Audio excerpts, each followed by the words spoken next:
Chris Wilson is here in the studio with us. Chris, of course, Republican pollster who worked on Senator Ted Cruz's 2016 campaign. And look who's back, Emily Tish Sussman, former vice president of campaigns for the Center for American Progress. Thank you both. Good to have both of you with me. So Elizabeth Warren, she was in Detroit on Sunday. She was with the striking United Auto Workers there. This is what she said about the poll.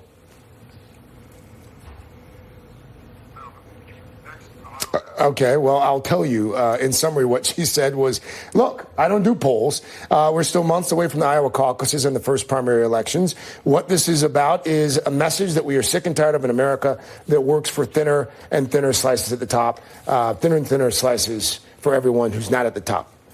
What do you make of the poll? Well, your Elizabeth Warren impression is right on, let me just say. That's pretty good. Thank you. I think that it shows that there's a steady incline, but I think it goes exactly to Vaughn's reporting that the field is open.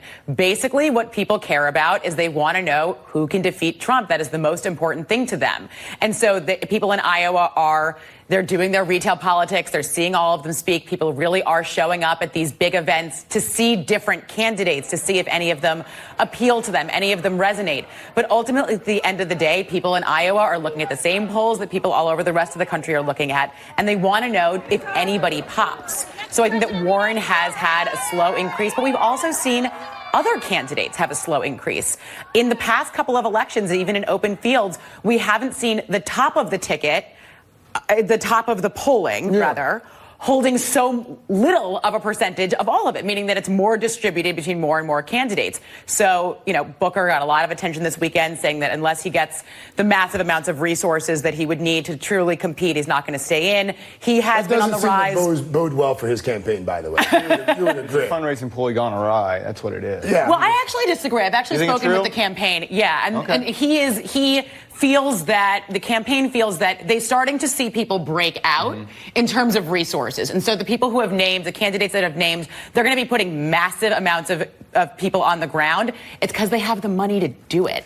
And so they don't feel like if they're going to really do it at that level, they're not going to do it. But I think that's a separating factor, is putting people on the ground. I mean, you look at, you mentioned Biden's hiring hundreds of people to show up for him. I mean, to me, the difference between the campaigns that were successful in 2016 or even 2012 and those that kind of fluttered later on was the ability to bring in volunteers and had people who were there for them without having to pay them. So you think that's a big difference. Is a bad sign? I don't think it's a bad sign. It's always good to have money. Don't get me wrong. But if you have to put a paid person where another campaign is putting a volunteer person because of that enthusiasm that exists around their campaign, to me that is a distinguishing characteristic between a campaign that has the ability to stay and then one that's going to is going to sputter down the road. Let's talk about this Elizabeth Warren surge here again. Do you think Elizabeth Warren can defeat Donald Trump?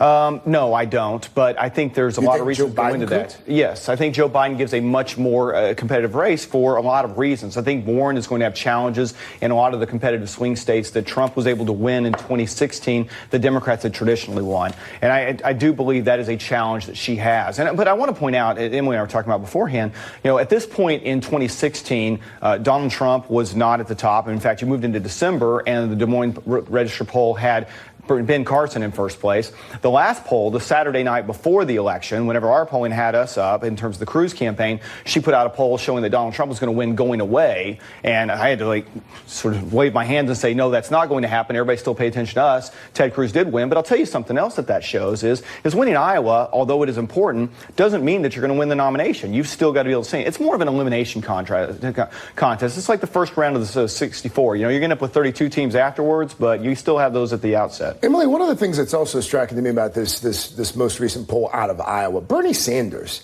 has Bernie Sanders, has he peaked?